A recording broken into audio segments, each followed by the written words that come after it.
Hi guys, here's the video for the notes for day 1, special right triangles and right triangle review. So right triangles, you can have 3 basic trig ratios that correspond an angle measurement to its sides. So these 3 trig ratios, hopefully you remember from geometry. Sine of theta, here's your theta, is opposite over hypotenuse. This side is the opposite since it's straight across from the angle. Hypotenuse is the longest side that's across from the right angle. Cosine is the adjacent over the hypotenuse. So the adjacent side is the one that's right next to the angle over the hypotenuse. And tangent is opposite over adjacent. The best way to remember this is to remember SOHCAHTOA. So sine is opposite over hypotenuse, cosine is adjacent over hypotenuse, and tangent is opposite over adjacent. Just make sure you actually spell SOHCAHTOA correctly, otherwise that is pretty much useless to you. We do have 3 more trig ratios, and that is cosecant, secant, and cotangent. So these are reciprocal trig ratios of sine, cosine, and tangent. So for instance, if you compare your sine to cosecant, these two are reciprocals of each other. So when sine is opposite over hypotenuse, cosecant is hypotenuse over opposite. Secant goes with cosine, so cosine is adjacent over hypotenuse, secant is hypotenuse over adjacent. And cotangent goes with tangent. Tangent is opposite over adjacent, cotangent is adjacent over opposite. So what we're doing for the first example is actually writing out the 6 trig ratios. So we have our theta right here. You should label your sides so you know which one is the opposite, adjacent, and hypotenuse. So straight across from your angle is the opposite. Straight across from the right angle is the hypotenuse. And the side that's right next to your angle is the adjacent. So I'm going to start with sine, cosine, and tangent first.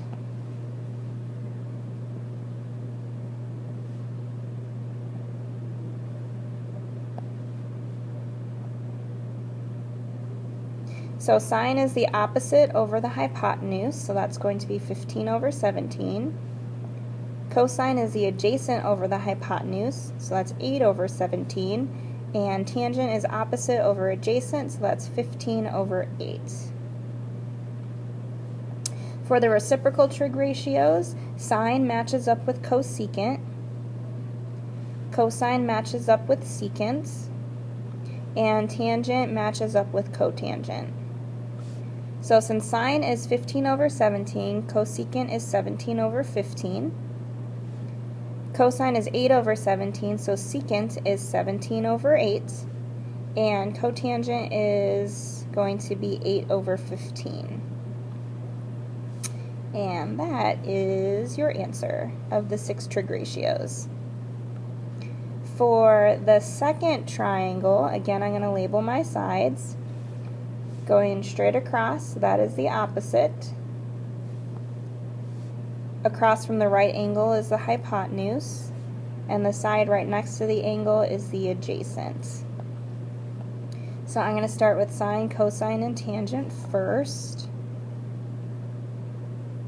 So sine of theta is the opposite over the hypotenuse, so that's 16 root 2 over 24. That can be reduced since you can reduce the 16 over the 24. So that gives us 2 root 2 over 3. Cosine is the adjacent over the hypotenuse, so that's 8 over 24, which can be reduced to 1/3.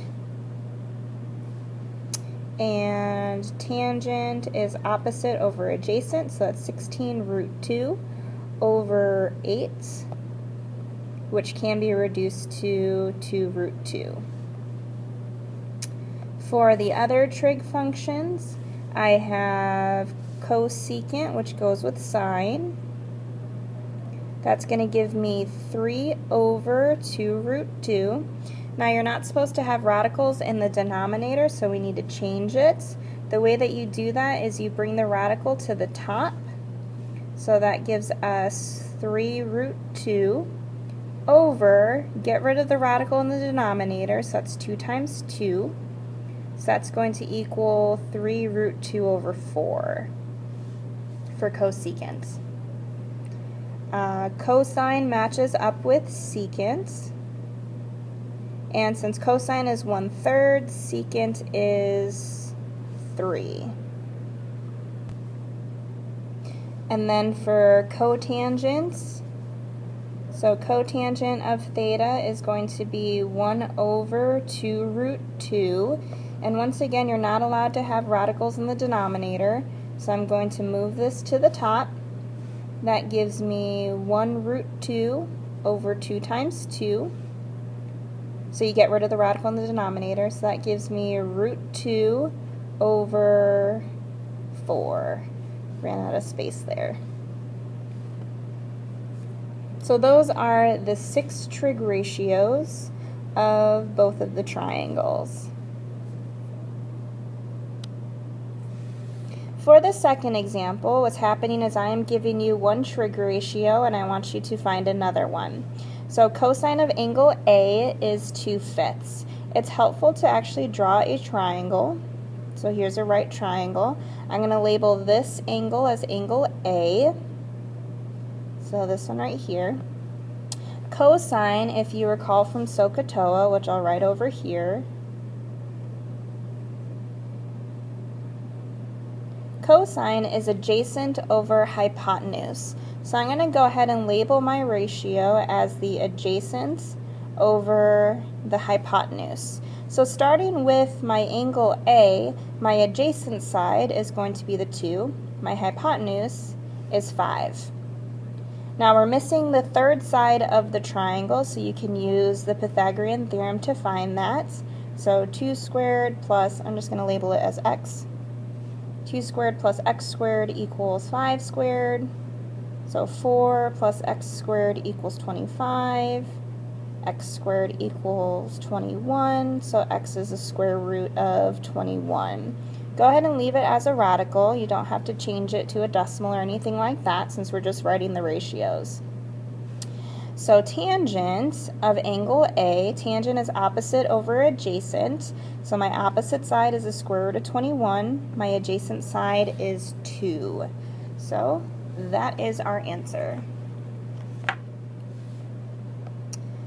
For letter B, again, I'm going to start by drawing my triangle. There's my angle A. Tangent is opposite over adjacent. So here's my angle A.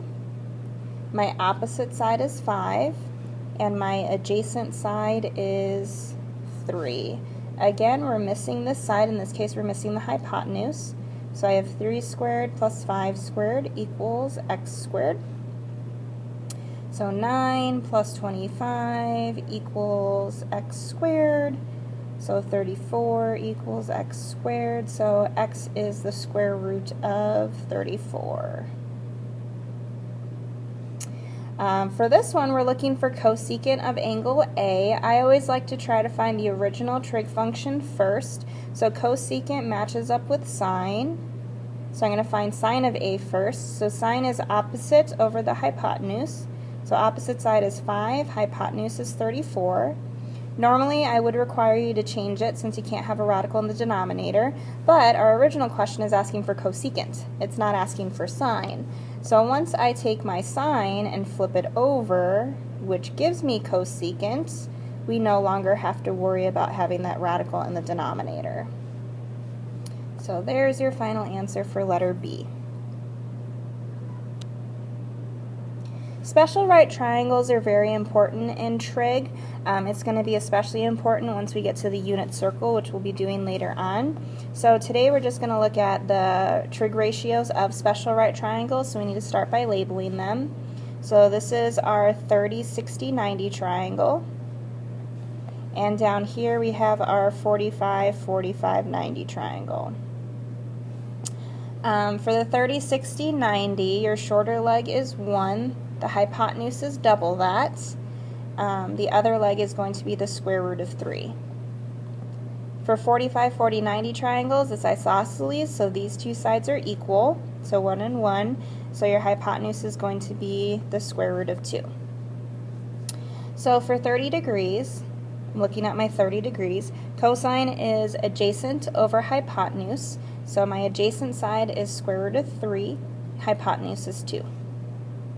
Sine is my opposite over hypotenuse, so opposite side is 1, hypotenuse is 2. And then tangent is opposite over adjacent, so that's 1 over square root of 3, which we do need to change since you can't have a radical in the denominator.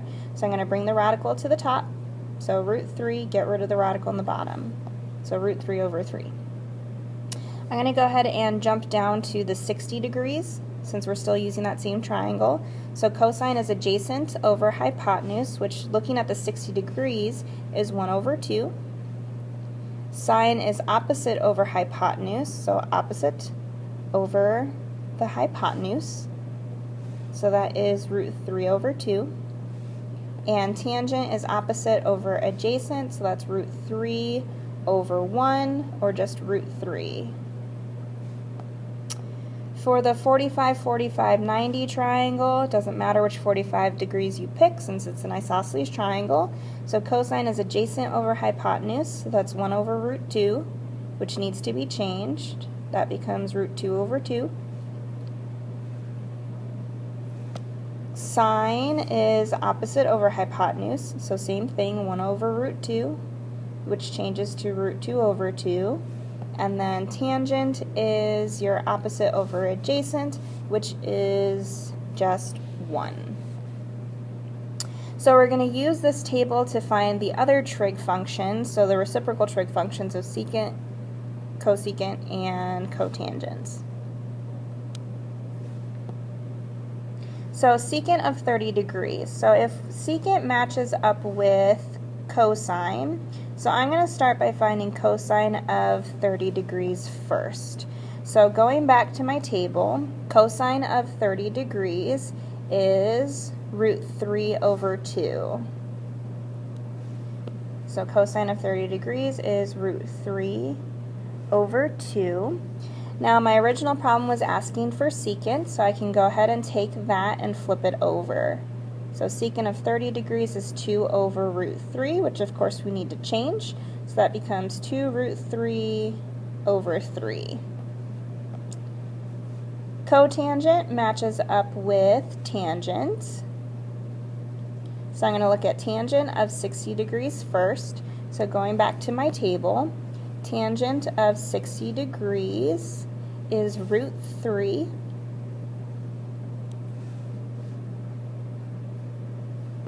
So if I want to find cotangent of 60 degrees, I'm going to take that and flip it over. So that's 1 over root 3, which is root 3 over 3.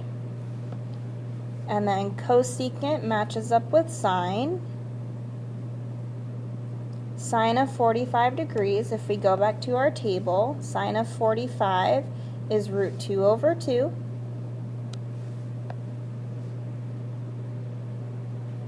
So if sine of 45 is root 2 over 2, that means cosecant of 45 is 2 over root 2, which when we change that gives us 2 root 2 over 2. Those 2's can cancel, so that's just going to give you root 2. Alright, so that's everything for our notes for day 1 of the trig units.